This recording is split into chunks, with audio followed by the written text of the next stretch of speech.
Can I start just by picking up on those comments? Is there a risk that these challenges now in the German Constitutional Court to the disbursement of these EU Next Gen funds leads to the ECB being stuck in this emergency bond buying programme for longer than the third quarter?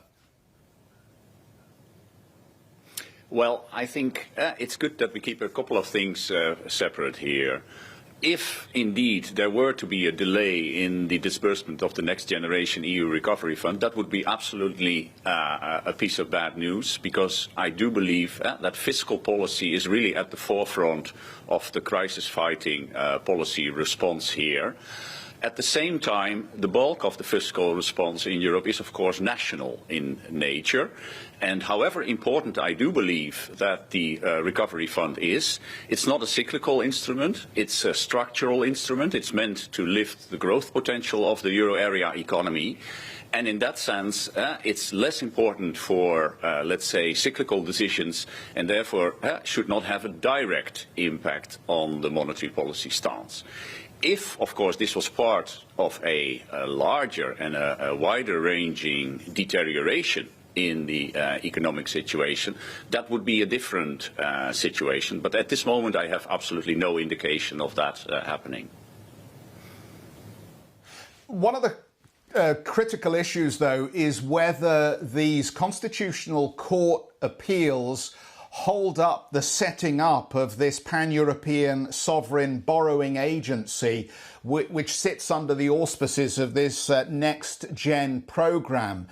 That more directly, I think, strays into the area of the ECB's bond purchasing.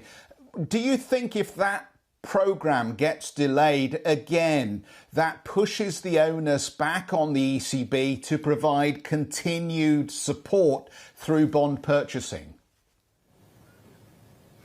Again, I believe that fiscal policy is at the forefront of the policy response. The policy response that we need is now more about solvency support than it is about liquidity support.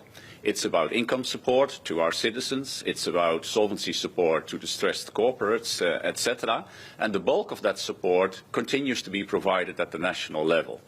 I am convinced that there will be more fiscal stimulus forthcoming in the majority of the 19 member states of the euro area. And that should actually be the relevant factor to also weigh into our monetary policy stance. For our monetary policy stance, it is important that we have enough government bonds available to purchase, and on that score I think there is enough supply and there is enough net issuance that we can simply proceed according to plan. So, good morning to you. Can Europe can it achieve the kind of fiscal response that you're talking about that is needed given the enormous debt loads that Europe has already on its balance sheet? Well, Europe, I think, is providing a lot of fiscal support. Although it is at the national level, but I think it is also quite targeted fiscal support. A lot of fiscal support is coming through automatic stabilizers, which on this side of the Atlantic clearly play a more important role than, for instance, in the United States. And yes, there are these legal hagglings around the Next Generation EU Recovery Fund, but my expectation is still that these will be resolved and that in the course of this year there will be disbursements of the recovery money, combined, hopefully, with a credible package of structural reforms.